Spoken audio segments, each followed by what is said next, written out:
children. What kind of world do we want our kids or their kids to grow up in? When we have obesity in 3-year-olds, something has to change. Food means the world to each of us and to all of us. For some, sadly for many, food is about survival. Making daily choices. Do I put gas in my tank, food on my table? For others, it's about indulgence, exploration, crafting. It's a social connector, a personal ritual. Food can break down barriers, connect cultures, create memories and meaning. But food doesn't simply arrive on our plates. Behind every bite is a complex, fragile system, shaped by science, policy, economics, power, and profit. The damage of the global food system at $15 trillion a year.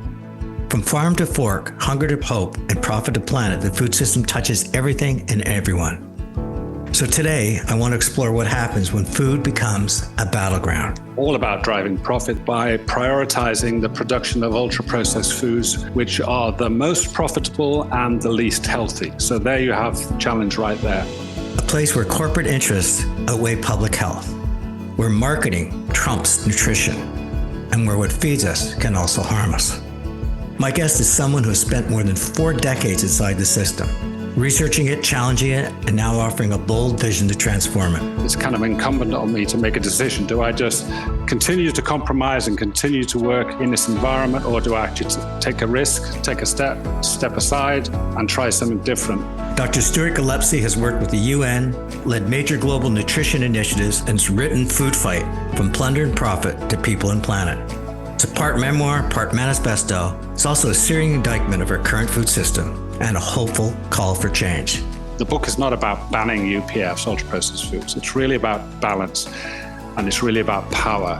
And it's realizing power where it may be latent or inert, and bringing it to bear on this challenge across the board.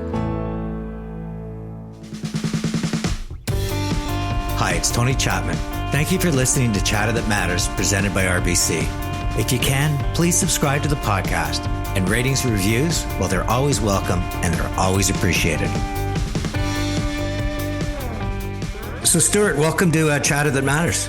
Thank you. Great to be here.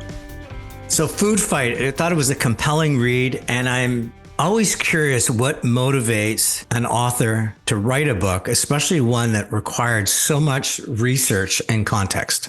Basically got to a point when I, through my career, been doing a lot of work with the UN around the world, and also more recently with a large research organization, a kind of a think tank on food policy research. I got to the point where I felt we had enough research and knowledge and evidence, and we weren't having enough impact. And I felt I needed to change and be a bit more creative. I actually did a creative writing course and decided to take a step back or a step sideways and write in a different way for a different audience to try and convey what I felt was the crux and the structural drivers of the challenge of this dysfunctional food system we have globally, options from around the world for policies and programs and actions that could turn the situation around and generate a much better food system that is equitable, sustainable, and healthy. How did your science community, your peers, when you're using words like Food Fight as the title and it's much more written for the average consumer, did you get a little bit of blowback from the community that sort of said you're writing a pop music song as opposed to what they expect from you? Quite a few actually quite liked it. I mean, it's obviously a bit confrontational. Some would say, we shouldn't be writing in a way that sounds divisive, as if there's a struggle. And I felt that was like sort of airbrushing out the reality. But most people figured I was heading in that direction anyway. I kind of did this project called Stories of Change, where kind of a halfway house, if you like, wherein we tried to interview, we did interview a lot of people in 6 countries initially who had been struggling to change food systems and basically to capture their experience of that. So alongside what we saw as the evidence of the harms and the responses, and tell a story. Tell a story of countries, tell a story of districts or regions, tell a story of individuals. But also, as I wanted to do, through my eyes, which meant a kind of a blended memoir aspect. I'm a believer in memes and titles as a way to hook people in, and yours is Food Fight, which is very bold. One that had an impact on yours was you early on was Susan George's How the Other Half Dies. It also sort of wove together your time working in rural India. So was that really where you started shaping the sense that maybe my life would be much more of a justice warrior versus just simply someone that would publish papers? I mean, I studied food science. My first degree is food science, but I felt that particular course I did in the University of Reading was a good course, but it was very much steering people towards the food industry. And to me, I got into food because I was interested in nutrition and health and access, equity on the part of people. So this particular course wasn't right for me. And then I picked up this book, amazing book. I was probably about 17. I was in Cambridge in the middle of a heat wave, and I sort of ducked into this sort of back alley, found this secondhand bookstore, picked the book up, read it on the way back to where I lived in Chester. And I realized, okay, this is shining a light on something that is really amazing and fascinating. And ultimately it was about justice. And that was what was driving me to then look for opportunities to work, to use the skills that I picked up actually after doing a master's. And I ended up in India as a volunteer on what was called a integrated rural development project. You know, I was completely out of my depth. But the one reason I was there, because I believed in this notion of nutrition as being a marker, if you like, of the human condition and an indicator of justice. But I had to learn very fast while I was there. And it was, I guess, a pivotal time really for me. I was about 24. In one of the interviews I listened to, you said you became more of an activist over time, but it sounds like even back in those early days, you realized that there was a problem to be solved, and it wasn't just going to be solved by citations and papers, that you really had to. It sounded like even back then you were thinking about, how do I get more people involved in a topic that I'm very passionate on? Basically, I was young, and many young people are activists. They feel they want to change the world, which is all fine. And then they think, okay, maybe I don't know enough. Maybe I need to learn a bit more. So then it was a hard, cold reality of thinking, okay, let's just figure this out a bit more, get a job because you obviously need a job. And then which actually ultimately means you end up compromising to a certain extent, but you're also hopefully learning. And then it gets to a point in life when you think, actually, now I know enough, and it's still pretty lousy, this situation. And I'm not having a big enough impact.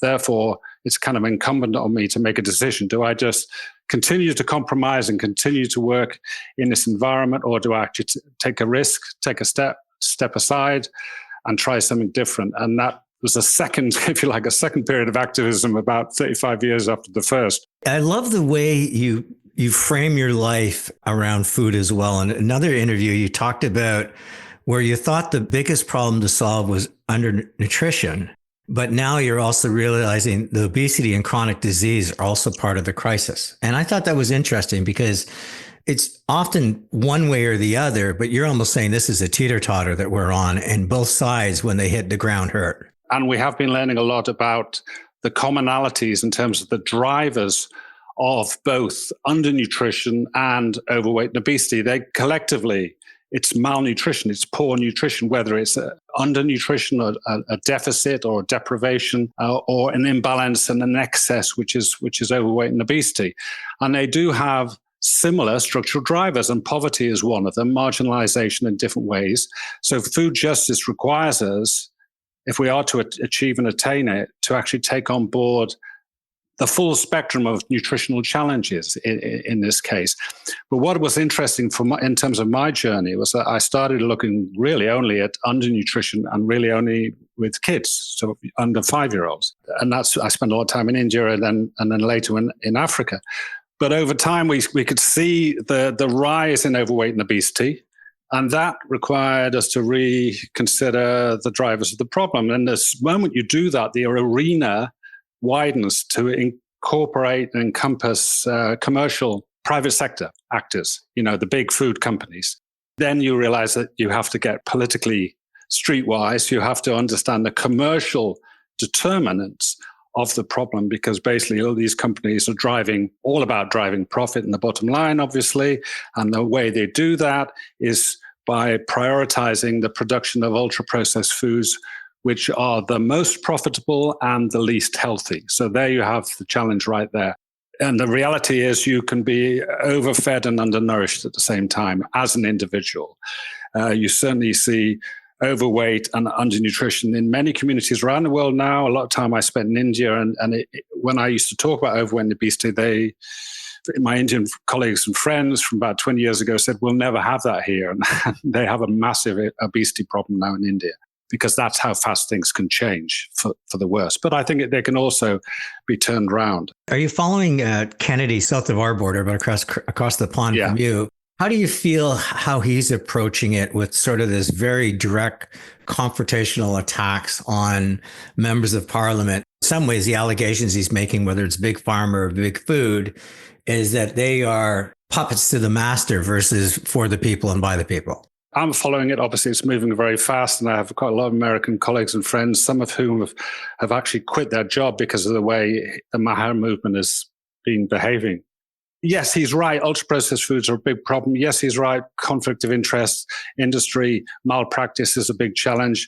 A lot of his focus is on food additives, colorants, seed oils. Okay, they are part of the problem, but they're not the big picture. But the biggest challenge and the biggest contradiction in the entire scenario in the US right now is that Maha and MAGA are absolutely at loggerheads with each other. They're diametrically opposed. And so MAGA is slashing benefits for the SNAP program, for nutritional support programs for low-income families, which would enable them access to affordable, healthy diets, while Maha is trying to take on the food industry. And you cannot shut down access to one food and shut down access to another, a better, healthier option at the same time. So that kind of teeter-totter or seesaw, as we say, needs to be leveled out. We need to disincentivize harmful foods, but also, and importantly, incentivize and improve access and affordability of healthy foods, especially low-income families. So that second part is not happening at all. It's going in a reverse direction in the US. As we're talking about the system and peeling back the onion, another way you framed it was the 5 deadly Ds. That was chapter 13. It's called the dark arts. And that was actually the first chapter I wrote in the book, and it just got bigger and bigger. And the dark arts is the way in which huge market and financial power of these big corporations is translated into political power by various means, and they're the deadly Ds. The first is doubt, sowing doubt on the evidence of the harms of their products. Second D is distort, and that relates to distorting the evidence base. Third is distraction. Distraction could be in the form of corporate social responsibility initiatives, which are very small scale, which are designed to take the pressure off any regulation on the large-scale harms. And then there's disguise. A lot of the corporations are members of trade associations or front groups, which act like Trojan horses to get them to the policy table. And then the last is dodge, which often is about tax dodging due to the ability to move their tax liabilities around the world wherever the low tax opportunities are. That's the corporate playbook, basically to stop politicians getting in their way. And one way they do that, one of the Ds, is about lobbying and the revolving door. That's the distortion side, because lobbying in many ways is cherry-picking evidence to make a case, again, not to get in the way of profit, where politicians are offered incentives in the way of board positions, future employment opportunities, so long as they don't act now to rein in corporate power. It's not just these big corporations.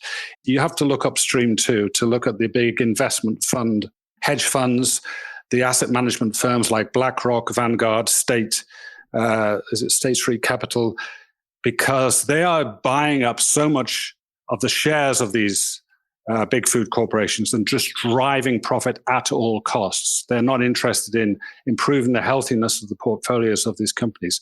So the more you dig, the more you find, really.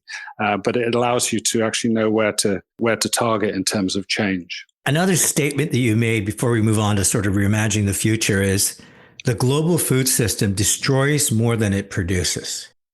And that kind of just had me stop and think. It's true. It totally blew me away when I read this, and I read it in the form of the report which came out at the end of 24, by the Food Systems Economic Commission, and they costed out the damage of the global food system at $15 trillion a year. And the actual benefits of the global food system are around about $10 trillion a year. So it's completely outweighing, and the damage comprises, of that $15 trillion of damage, $11 trillion is due to health harms or early death due to unhealthy diets, malnutrition, lost productivity, inability to work, the hit on health services, social services, welfare services. 3 out of the 15 are environmental harms, and that could include the plastic pollution, water pollution, air pollution related to this industry, which generates 1/3 of all global greenhouse gas emissions. And the last $1 trillion, it relates to the poverty of food system workers on the front line who are just not being paid enough to be healthy. So you cannot say, the argument that we cannot touch this food system because it's a net driver of economic growth is a nonsense. You also talk about the food system isn't broken. It's working exactly as designed, just for the wrong purpose. Because normally it's like, we got to smash this up and rebuild it. You're going, no, actually it's firing on all cylinders. It just happens to be not the direction we need it to go.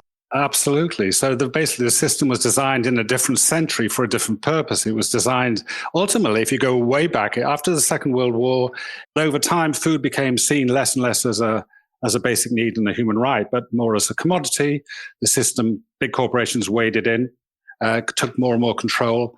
And now, there are a handful that control at least 70% of every single step along the food system from production to consumption. They control it, and it's doing exactly what they want. So to them, it's not broken. We need to look at the purpose of our food system.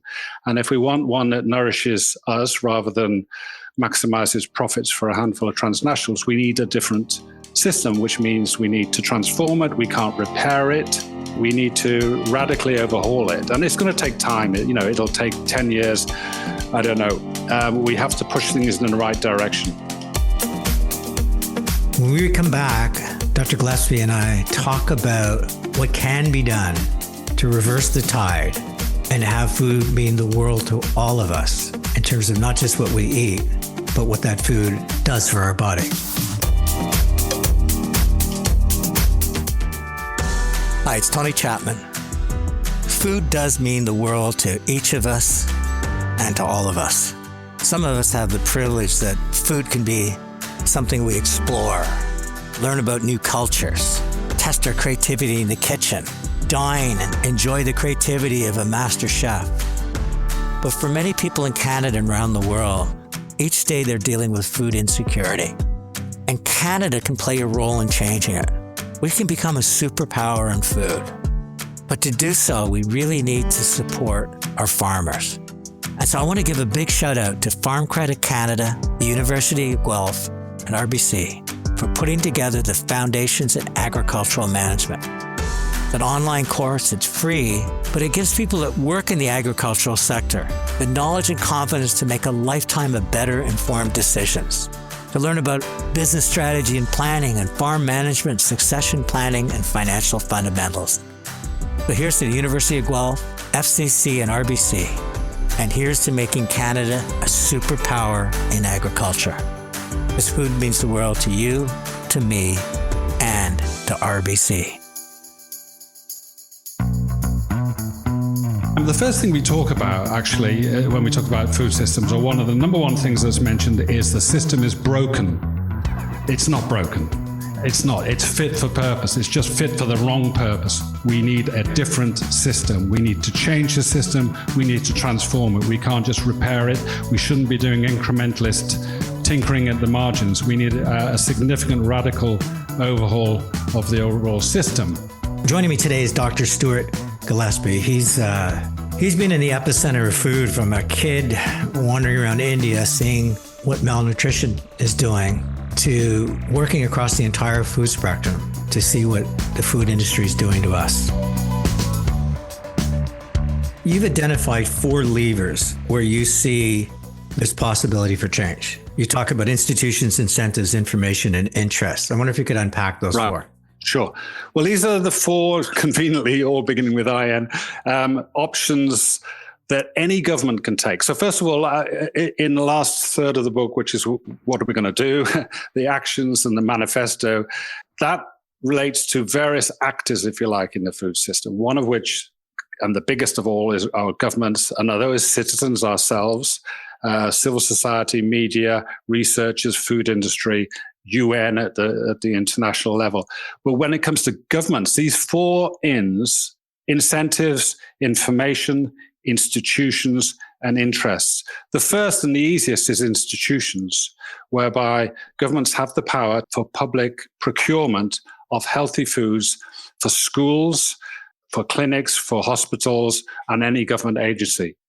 Second in is incentives. That's taxing harms through sugar taxes, through potentially junk food taxes, but importantly, using that tax dividend and benefit to subsidize access and affordability by low-income families to a healthy diet through maybe food stamps, food transfers, whatever. That's a shifting of the incentive. That's a leveling of the seesaw or teeter-totter that is and can be done and has been done in various countries. And the third in is information, making it crystal clear what is healthy and what's not. And the way that Latin American countries are doing that was with the black octagon. Every time a threshold in a food product that is breached with regard to sugar, saturated fat, salt, or energy density, they get a big black octagon slapped on the packet in a way that, cigarettes were similarly kind of labeled. And then they start having to take off cartoon characters for kids' products when they hit a certain number of black octagons. And then the final in is interests, and that's ridding conflicts of interest from government advisory bodies, because we know that will always be pro-industry and not pro-people in terms of the decisions. Cleaning up lobbying, proper lobbying disclosure, so we know who's meeting who for what purpose. And these protocols exist in several countries. Actually, Canada is one of the best. Canada and Ireland have a very good system of lobby disclosure. UK is one of the worst. US is terrible. What we need to do is know who's meeting whom for what purpose, because it's a government that we've elected. Talk to me about the manifesto and such. You hold on to what you call radical hope. And yet, when I went through the first part of your book, I thought this was radically hopeless. Because, as you said, as the institutions get involved and profit trumps purpose, as one of my colleagues once said, no doubt we're going to end up with corporations running the world. What's interesting is that quite a few people who have read the book said, it made me really angry. And then I said, but did you get to the last third? Yeah, I started getting a bit more hope, or I could start to see how things could change and should change. But I just believe we've got to have the revelation before the revolution. We have to really unpack what's happening in all its gory details, Hope, and Rebecca Solnit has written really well about radical hope. It's different to optimism. Hope it has more agency built into it, and it's more of a springboard to action. But it should be based on what we know can work and is working in different parts. If we start to put together a package of these actions in a proper strategic, comprehensive food and health strategy, I really believe that, 2 + 2 = 5. We have in the same way as you get the cascade that I talk about in the early part of the book of vicious cycles in terms of problems connecting and spiraling down, we have the option to turn that into virtuous cycles and generate reinforcing and mutual benefits by being more systematic across the whole food system, not being ad hoc or piecemeal. And a lot of what I'm arguing for is a more systematic approach. I do think, as I say, it'll take time, but there is every chance that we will see major changes, which then will become kind of self-fueling in as much as I think people start to see benefits. Governments realize it wasn't necessarily a no-go area for them in terms of policy. The other part of it is children. What kind of world do we want our kids or their kids to grow up in? When we have obesity in 3-year-olds, something has to change. One area you talked about, and I questioned, is this sense of we're not just consumers, we're citizens. I get that. But I don't see a lot of individuals standing up and exercising their democratic power or even their power to protest this. I see a lot of people that are happy in social media and they sign petitions and they feel they've done this and that. But what you're calling for, almost like you did with the HIV and AIDS movement, which is, or I would even argue we saw some of it through the pandemic, is that there's a collective consciousness. And I wonder if people that, as they're thinking about all you're doing and slamming down a ultra processed sandwich from their local convenience store, as a consumer, how do you really get them to start acting like a citizen? What I would love to do is really dig into the history of activism. And I started to do that a little bit in the book and then towards the end, but not just in a food health space. Going back to the HIV era, looking at climate, even political change, suffragette movement, the minimum wage, that there are fundamental lessons that flow from that. One of them is really, we can do certain things on our own, but we can do a lot more as together. So how do we generate that collective agency and use it? What I think can be done is by, again, it's working across the board. If you're talking about individuals or groups, we have the ability to question right to our MPs, vote the right party in power, work through NGOs, community groups, beyond social media petitions. There are no easy answers, but my simple reason for focusing on that word citizen was, when we're not just downstream passive mouths that are fed. Oh, the other part I wanted to say is really, the book is not about banning UPFs, ultra-processed foods. It's really about balance, and it's really about power. And it's realizing power where it may be latent or inert, and bringing it to bear on this challenge across the board. I guess my final question, if you could whisper one sentence into the ear of every policymaker, every food executive, every citizen, is there a meme or something that we can put out there that people should start saying, that's created an itch, I want to know more, I want to act on it? Actually, I just want a little side story very quickly. The first question I was asked in the biggest sort of launch event I did in Yorkshire was asked by a 9-year-old kid in 300 people. And he said, what do I do tomorrow when I wake up?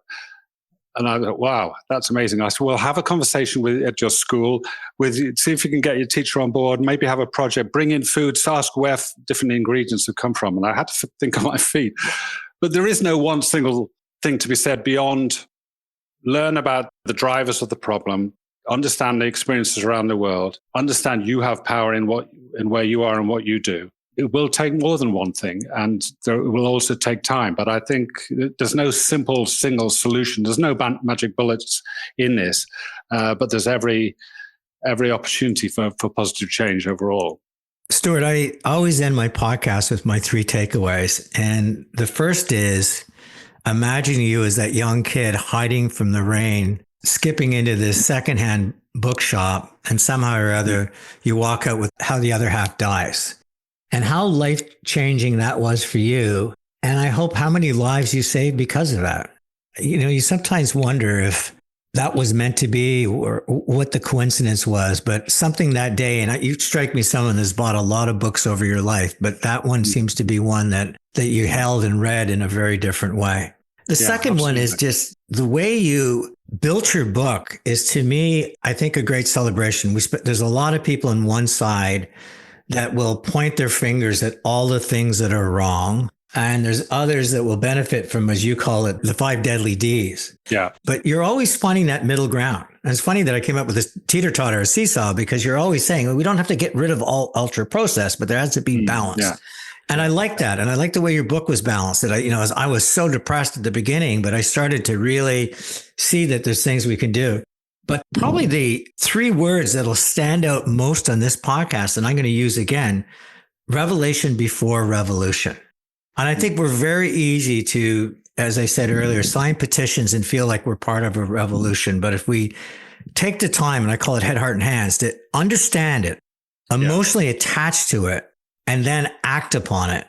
If we can find a way to sort of link the head, the heart with the hands, I think we'll go from just simply firing social media spitballs and really start realizing that as citizens, there's an awful lot we can do just in terms of what we're willing to put in our mouth, because I think that'll also vote. I mean, I think the whole food chain will respond to the fact if we say no to ultra processed foods, they're going to have to start doing things. And we're already seeing that. Companies are stripping away bad ingredients and, it's a start, but I think we just got to keep doing it. So if I could frame it all, you're like Bill Nye the Science Guy to me, in the sense that you're probably within your academic circles as enlightening as possible to them and as boring as possible to the mass, but you're really bringing it and framing it in a way that, I don't want to use the word average, that people that haven't got your scientific currency or credentials can act upon it. And I think that could be your superpower going forward. Great. Well, thank you. I appreciate that.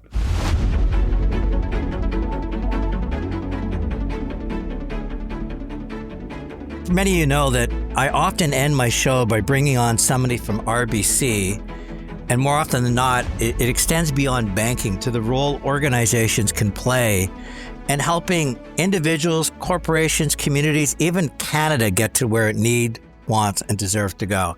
Joining me today is Lisa Ashton. She's the Agricultural Policy Lead at RBC Thought Leadership. And Lisa, it's fantastic to have you on the show. Yes, thank you for having me, Tony. Tell me a little bit about what you're doing as the Agricultural Policy Lead, and why is agriculture something that really RBC is focusing a lot of attention on? My role provides the opportunity to spearhead our agricultural research from most topical issues like trade and tariffs, but also important issues including climate and policy as well. So complementary to that, engage with stakeholders across Canada to understand what issues are most important to them and work together to drive action, because we're not only a think tank, but we're also a do tank. So I want to talk to you a little bit about Canada can become a superpower in agriculture. The quality of our food, the efficacy, moving up from a commodity to value added, all of these things can play into this North Star. Is it possible that as a country, we can play that role in terms of providing the food that the world so desperately needs? I would actually argue that Canada is already a powerhouse, superpower in agriculture and agri-food production, but also export. And believe under a high growth scenario, Canada could actually add $44 billion within the next 10 years. So there is certainly a North Star to move towards. I think there's a lot that needs to happen domestically, a lot that needs to happen in terms of our trade growth and diversification approach. Emerging economies such as Brazil and Argentina are biting up some key categories that traditionally are very important to Canada. So oil seeds, grains, and meats. That's one key challenge that Canada faces. It is somewhat, in a way, kind of dulling its competitive edge relative to some of our traditional competitors like Australia, for example, who is really taking an aggressive leadership approach in terms of accessing what we're calling the growth markets. So markets that you would expect to see high GDP and high population growth. Part of the issue is not so much our ability to grow, it's our ability to be a reliable exporter. Transportation infrastructure is a key, I guess, linchpin in terms of our growth. When we compared ourselves to other key agri-food exporters, including Brazil, Australia, and the US, we're behind all of them in terms of our turnaround time. And there's key challenges that slow that down for us in terms of getting product to market fast, such as rules around loading grain onto ships when it rains. I think the other element is also being a little bit more aggressive in how we are exploring and delivering on trade diversification. Canada has roughly 15 free trade agreements that gives us access to more than 2/3 of the global economy. So that's a lot of opportunity that's already on Canada's plate that it can be taking more advantage of, including within the European Union through the Trans-Pacific Partnership, and even some of our bilateral agreements with Ukraine, Chile, Colombia. We have access to all those markets. So taking a more aggressive approach to enter those markets and deliver our products to them is a key opportunity. Talk to me about technology, regenerative farming, some of the moves that are being made on the chessboard to not only maybe drive efficiency, but the efficacy of food. And how does that play into Canada in terms of our position globally? We are very fortunate to have a significant amount of natural resources from water to land, a very efficient production system. So when we looked at Canada's agricultural total factor productivity, so basically how efficient are you using your inputs relative to your outputs, we exceed the OECD average. I think it's important to note that we can't be productive if we don't have healthy soils and we don't have resilient ecosystems. So RBC works very closely with some of our corporate partners to help scale the adoption and access to climate smart practices. And we do that through one of our climate action alliances. I'm spending a lot of time helping youth find their path in life. A lot of them seem to dismiss agriculture as a career. I have to believe that a career in agriculture has got to be something that's incredibly rewarding, purposeful, has nothing but creativity and innovation as part of it. That is a missed opportunity, that agriculture is not kind of top of mind for many young people that are determining kind of what they want to do for their career, because it is such an evolving and growing space. There's lots of exciting technology applications. So generative AI has a role from on-farm efficiency all the way through the value chain. There's a lot of diverse opportunities. So for example, I'm technically a researcher, but I say I work in the agricultural sector. There's opportunities in marketing, communication, engineering, and it is really an exciting field and also a leading sector for Canada. So a place for you to really grow your career with the number of different avenues that can be taken. I really want to do more shows on why food means the world to all of us and why Canadian food means the world to the world. So I really appreciate you joining me in Chatter That Matters. Thank you, Tony. Happy to join anytime. Once again, a special thanks to RBC for supporting Chatter That Matters. It's Tony Chapman. Thanks for listening, and let's chat soon.